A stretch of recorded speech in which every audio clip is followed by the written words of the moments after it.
Hadirin sekalian, ibu-ibu dan bapak-bapak yang dirahmati oleh Allah, saya mau menyampaikan sedikit tentang hak pertemanan. Ini kelihatannya remeh, tapi kalau dijalankan luar biasa. Selain yang kemudian di dalam hadis hakul muslim alal muslimi sittun, haknya orang Islam terhadap orang Islam yang lainnya ada 6. Selain yang itu, kalau meninggal diantarkan, kalau sakit dikunjungi, kalau minta nasihat dinasehati, kan begitu. Nah, maka ada hak-hak pertemanan yang ini mencerminkan sidqu as-sadaqah, jujurnya pertemanan. Jadi bertemannya itu bukan karena perkara duniawi, bertemannya bukan karena kepentingan-kepentingan finansial, tapi dia berteman benar-benar mencirikan orang yang beriman, al-hubbu fillah wal bughdhu fillah. Cintanya karena Allah, bencinya juga karena Allah. Liqa'uhu fillah wa firaquhu fillah. Ketemunya karena Allah, berpisahnya juga karena Allah. Maka dalam Al-Quran dikatakan, yang ditafsirkan oleh Al-Imam Al-Hasan Al-Basri, itu dibilang akthiru minar rufaqa as-salihin.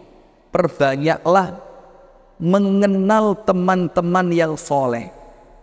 Imam Hasan Basri mengatakan mengenal, cukup kenal tok niku sampun cekap. Apalagi kalau panjenengan sampai akrab, panjenengan sampai saling bertukar hadiah, itu lebih bagus lagi. Kenapa kita diminta memperbanyak teman yang soleh? Ibu-ibu, bu, nggak ada rencang senam kesehatan. Boten nggak ada. Boten enten dan geriki senam boten enten. Senam ibu-ibu yang depan puskesmas, depan balai desa, ndak ada ya? Oh ada. Ibu-ibu ngeten niku nggih tumut, Bu. Sudah aman. Kenapa? Kita oleh Imam Hasan Al-Basri ketika menafsirkan ayat Al-Quran tadi disuruh mengenal orang soleh sebanyak-banyaknya, sebanyak mungkin. Beliau mengatakan, fa innas salihina lahumus syafa'ah. Karena orang soleh itu nanti di hari kiamat oleh Allah diberikan hak untuk memberi syafaat kepada temannya. Itulah sampai Al-Imam Ibnul Qayyim Al-Jauziyah ini, bukan ulama kecil, ulama senior dari gurunya Ibnu Taimiyah, ketika ngajar muridnya, bukan ngajar ngantemi, bukan, ketika ngisi taklim di depan muridnya, kemudian penutupnya, kalau nanti di akhirat kemudian kalian semua masuk ke dalam surga, lah kok kalian tidak ketemu saya? Beliau ngomong apa? Tolong carikan di hadapan Allah. Bilang, ya Allah, waktu di dunia dulu kami punya teman namanya Fulan bin Fulan, kok sekarang tidak kelihatan? Terus Imam Ibnul Qayyim nambahi apa? Siapa tahu ketika kalian tanya kepada Allah, ternyata saya di neraka. Nanti berkat pertanyaan kalian, saya oleh Allah diselamatkan dari api neraka. Ayatnya apa? Ketika orang-orang soleh itu menyelamatkan temannya dari api neraka. Jadi misalkan ada di antara kita, semoga Allah mentakdirkan semuanya masuk surga, amin, tanpa hisab, tanpa azab, amin. Kita, orang tua kita, pasangan kita, anak turun kita semuanya, Allahumma amin. Niki gitu dinungo apa nggih?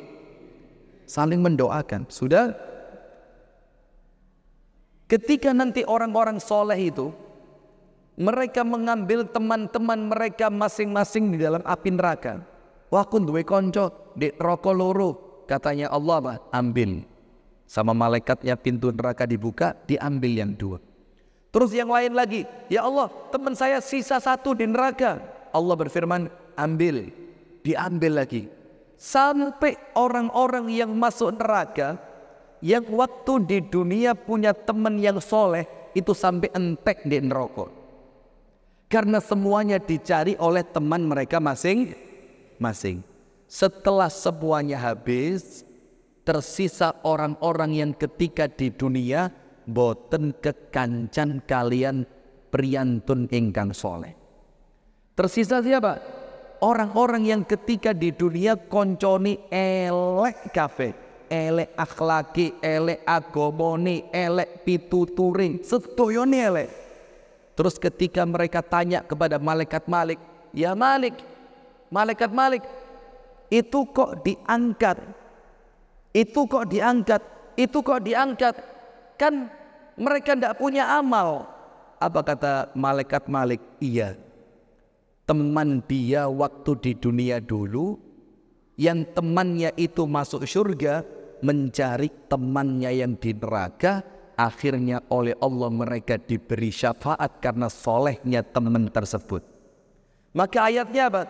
Akhirnya orang-orang yang tidak punya teman yang soleh tadi, yang akhirnya mereka tetap di neraka, mereka mengucapkan beberapa ayat Al-Quran. Fama lana min syafi'in. Dalam surat Asy-Syura, panjenengan buka nanti ayat 100 dan seterusnya. Fama lana min syafi'in. Ya Allah, kami tidak punya teman yang bisa memberi syafaat getun mereka. Fama lana min syafi'in. Ya Allah, kami tidak punya teman ya Allah yang waktu di dunia dulu ngelingki sholat, menasehati untuk nutup aurat, menasehati untuk datang ke masjid, datang pengajian. Kami tidak punya. Fama lana min syafi'in. Ya Allah, kami tidak punya yang memberi syafaat ya Allah. Wala sadiqin hamim. Dan kami tidak punya teman akrab yang sekarang bisa nolong kami ya Allah. Terus mereka bilang apa? Falau anna lana karratan lanakunanna minal mu'minin. Kalau kami diberi kesempatan ya Allah, balik ke dunia ya Allah, kami akan jadi orang beriman, kumpul bareng mereka-mereka yang soleh. Nah maka sekarang mumpung masih punya kesempatan Pak, kita ini nanti kalau meninggal dunia bisa milih siapa yang bakal nyolati jenazah kita. Sakit atau betul? Sudah meninggal loh ini. Sakit betul? Tidak? Yang ngomong bisa angkat tangan. Jenazah ini ngomong lah. Kamu mulia mau. Aku diimami Masjid Al-Hilal ya. Bisa. Panjenengan nanti ketika meninggal, panjenengan saged milih siapa orang yang bakal nyolati jenazah panjenengan. Karena itu penting. Disebutkan dalam hadis apa? Barang siapa meninggal dunia, disolati minimal 40 orang ahli tauhid. Ahli apa? Tauhid. Artosipun tiang ingkang nyolati panjenengan sekawan dosa wau. 40 orang tadi itu mereka yang tidak pernah melakukan syirik. Maksiat mungkin, ngapusi mungkin, tapi tidak pernah syirik. 40 orang paling didik. Apa yang terjadi? Maka 40 orang itu doa untuk si mayit tadi oleh Allah diterima. Akhirnya mayit itu dosanya diampuni, diselamatkan dari neraka dan dimasukkan ke dalam surga. Itu loh pentingnya masjid ini punya komunitas namanya rukem.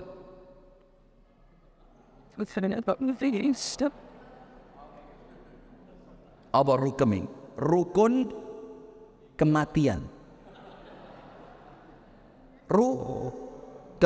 Rukun kematian. Apa itu? Masjid punya kain kafan. Dados lek enten jamaah masjid ingkang meninggal dunia, cepet kain kafan siap. Siapa mau nyoba? Ayo. Sampun siap. Sinten korbannya? Ayo bismillah.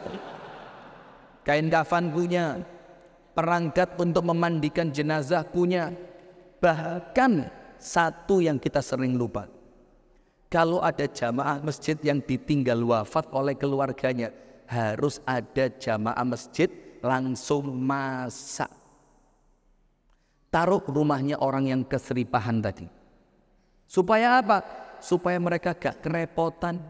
Sehingga nanti kalau ada tamu dari jauh, itu nyediani makanan itu boten bingung. Nah itu yang mungkin yang masih belum. Sudah? Sing masak sing duwe omah itu ngerepoti. Langgia. Padahal dalam riwayatnya dikatakan ketika keluarganya Ja'far ditinggal wafat oleh Ja'far, Nabi Muhammad mengatakan apa? Isna'u li ali Ja'farin ta'aman faqad ata'un ma yashghaluhum. Sahabat, bikinkan makanan untuk keluarganya Ja'far. Kenapa? Karena mereka sekarang sedang repot, kesusahan ditinggal wafat oleh Ja'far. Nah sudah, maka itu penting Pak, bikin rukun kematian itu. Nanti kalau biasa di sebagian daerah nyolati jenazah niku enten amplope, ten mriki nggih ngoten. Oh, lek ten Kasembon ngriya kula niku enten amplop. Mas yo isine namung kadang-kadang gangsal ewu, kadang-kadang 10.000, terus sing nyolati pertama niku di amplopi. Nah, kalaupun di sini ada seperti itu, memang itu ndak sunnah. Wong nyolati jenazah kok dibayari. Tapi ndak apa-apa. Maka itu lebih bagus ditanggung masjid. Supaya yang kepaten niku mboten apa? Kerepotan. Nah, sekarang penting apa ndak orang-orang yang nyolati jenazah kita adalah orang yang baik. Penting mboten? Ahli tauhid penting mboten? Saged ndonga penting mboten? Penting. Terus pripun carane milihnya bagaimana? Bertemanlah dengan mereka semenjak panjenengan hidup. Nanti kalau panjenengan wafat, sing jenenge konco tenanan itu ndak mungkin gak melayat. Nggih apa mboten?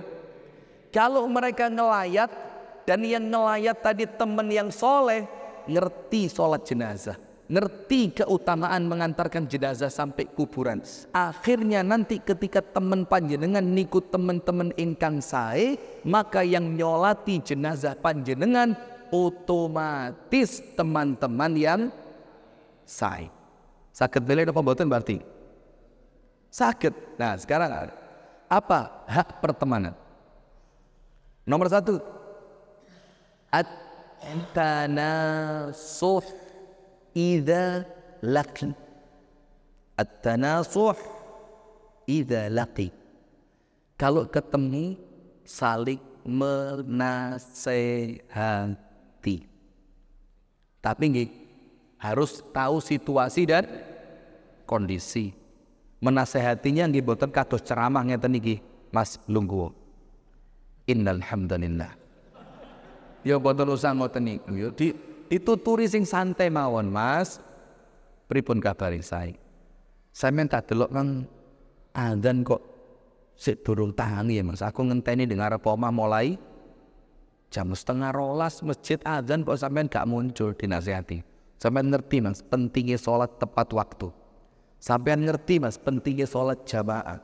Nah itu dinasihati. Ketika ngelihat temennya, ternyata ketika keluar anaknya ndak pakai jilbab, panjenengan mendel mawon napa dikandani? Hai, serba susah ini.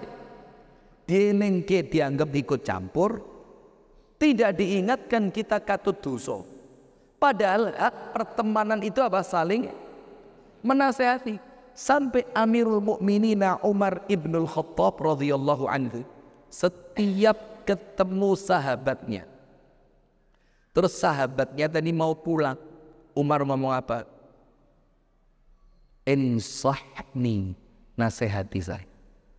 Siapa yang dia ngomong, Pak? Umar. Nasihati saya.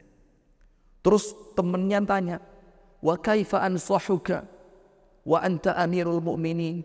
Mana mungkin saya menasihati panjenengan?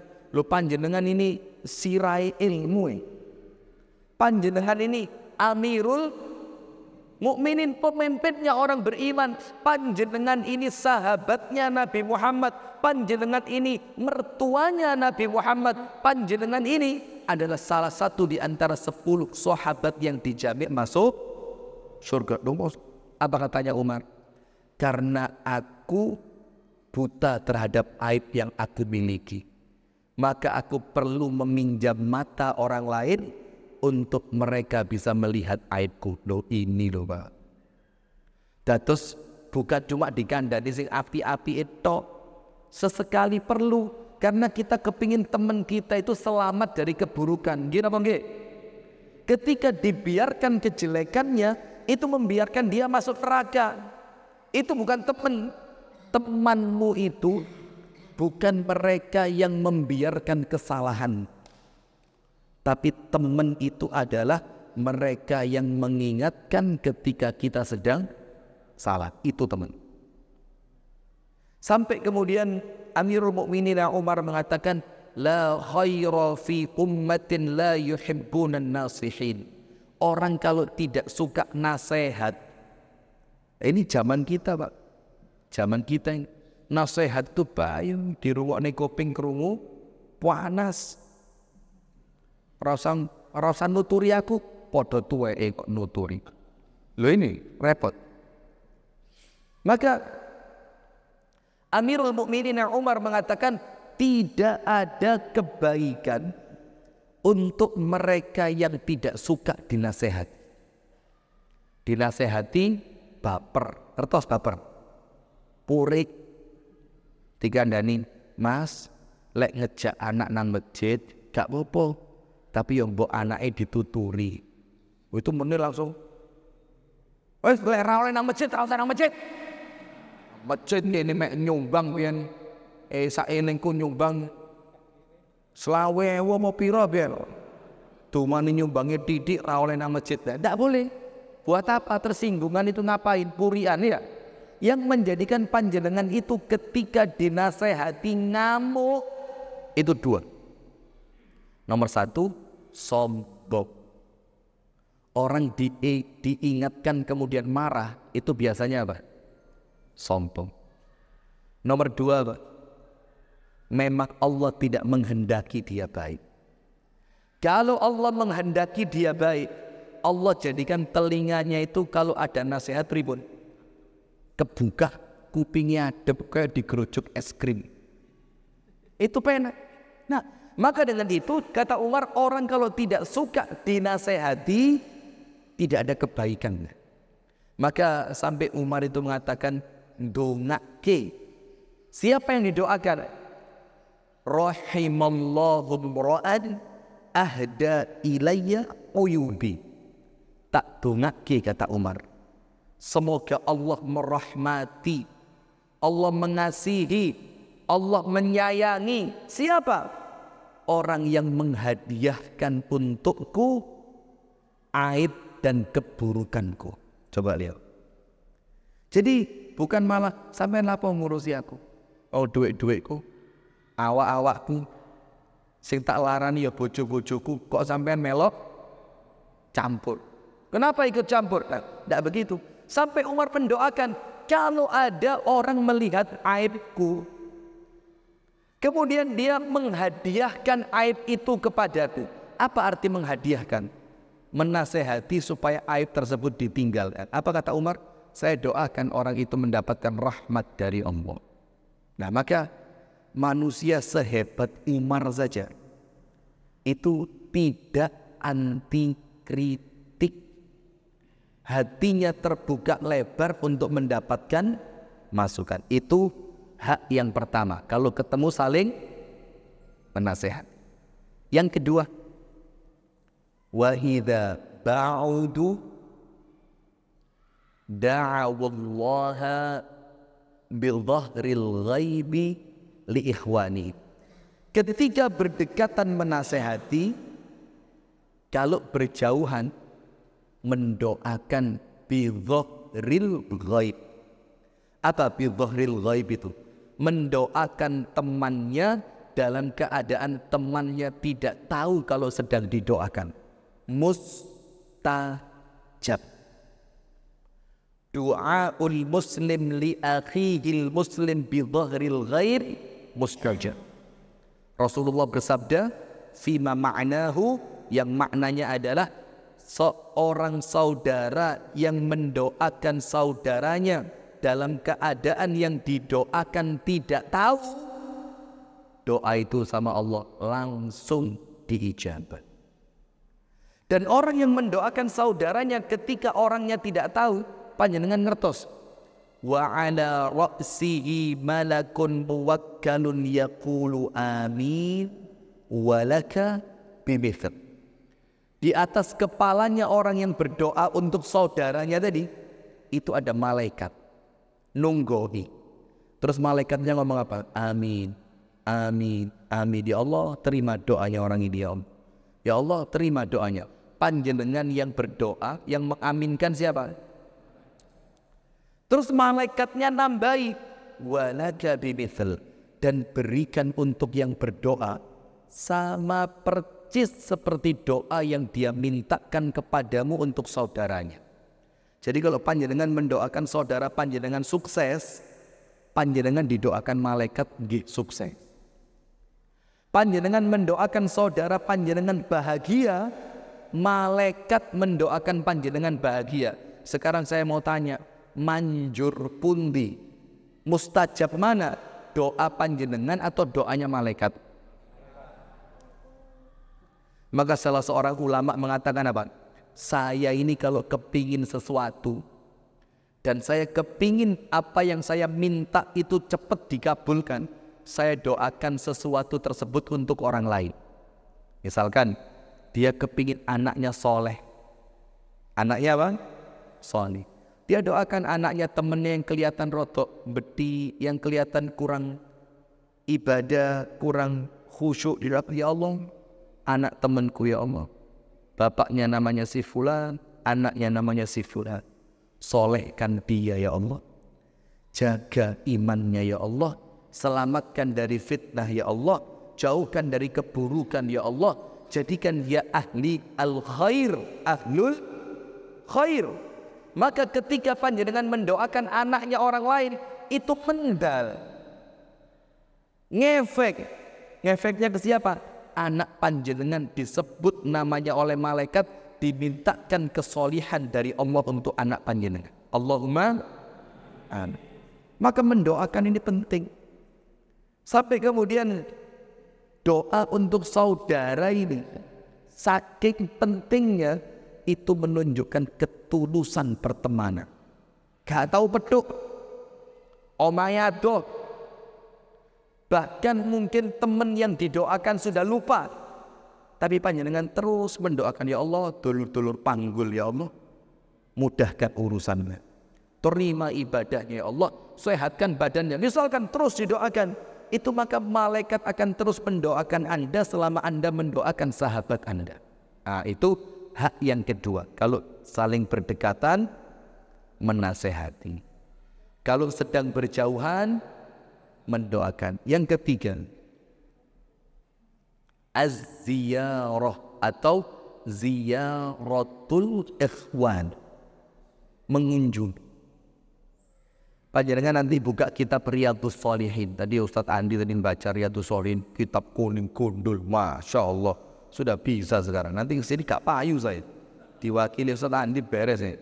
Dan baca Riyadhus Shalihin gundulan. Waduh, judulnya Nahjatut Thalibin fi Syarhi Riyadhus Shalihin Asy-Syaikh Aid bin Salim Al-Hilali. Waduh, ndukuri kitab yang saya baca. Saya baca baru Arba'in Nawawi, sebelah sini sudah Riyadhus Shalihin. Masya Allah, kurang berapa menit itu kak? Gak dadit. Astagfirullahaladzim, saya kira melu restit tadi sampai serang gak dadit ini. Yang ketiga, ziyaratul ikhwan, mengunjungi. Panjenengan buka kitab Riyadhus Shalihin pada bab apa? Mengunjungi teman, ziyaratul ikhwan. Cari nanti, saya lupa nomor bab berapa, karena tidak seperti Ustaz tadi hidayat saya. Lali ya, istri berapa itu lali saya. Selamat timbang lali le duwe bojo luwih medeni, lebih parah itu ya. Kayak ini sih lali jumlahe piro. Lah panjenengan jangan-jangan lali duwe bojo ini. Langsung morong. So. Ndak usah minum. Saya kalau putihan gitu ndak biasa saya. Biasa berwarna, no, keliri gitu. Ndak tahu, saya suka biasanya ndak ada di sini. Wedang wo, situ aja. Yang ketiga, ziaratul ikhwan, mengunjungi. Saya ndak membaca teks hadisnya, tapi panjenengan tak ceritani kandungan hadisnya. Nanti panjenengan tekstual hadisnya panjenengan padosi ten Google enten atau membuka kitab Riyadhus Shalihin. Ceritanya begini. Ada seorang laki-laki berjalan, perjalanannya cukup jauh. Mudah-mudahan saya termasuk ini. Allahumma amin. Amin ya Allah. Allahumma amin. Mengunjungi temannya. Terus di tengah jalan Allah kirim malaikat. Fa'arsadahu malakan. Allah kirimkan apa? Malaikat. Terus malaikat itu nyegat. Mas. Berhenti dulu. Kalian malaikatnya ditangkelti. Ila aina turid. Panjenengan badhe ten pundi? Mau kemana? Dibilang ila qaryatin ma. Mau ke kampung sebelah sana. Ditanya, loh, lah di kampung sebelah sana ada siapa? Dibilang, saya punya bukan saudara loh ini Pak. Sanes dulur loh niki. Napa? Rencang. Friend. Batur. Teman, konco. Saya punya teman di sana. Saya mau mengunjungi dia. Sudah lama tidak ketemu. Terus malaikat tanya, sampean kalau ke sana dikasih uang enggak? Atau dikasih baju? Atau mulai dioleh-oleh belas? Kata dia apa? Enggak. Saya ke sana enggak berharap uang, enggak berharap hadiah, tidak berharap apapun. Malaikatnya tanya lagi, atau jangan-jangan panjenengan balas budi? Gitu betul? Balas budi, mungkin dia kemarin ke rumah panjenengan, sekarang panjenengan balas, panjenengan datang ke rumahnya, balas budi. Atau punya utang, utangnya kata di sahur. Apa kata orang yang berjalan dari? Enggak, saya enggak punya utang budi sama dia. Terus malaikatnya bilang apa? Mas, ana malakun arsalani Allahu ilaik. Saya ini malaikat yang Allah kirim untuk nemui kamu. Terus ngapain malaikat itu? Dibilang apa? Innallaha ahabbaka. Sesungguhnya Allah saat ini telah mencintaimu sebagaimana kamu mencintai saudaramu yang akan kamu kunjungi. Masya Allah. Maka ojo medit Pak. Yo kadang-kadang nyambangi konco ngono nggih perlu modal ya. Perlu naik motor, kadang-kadang nggih naik bis. Tapi keutamaannya itu mendatangkan cinta dari Allah.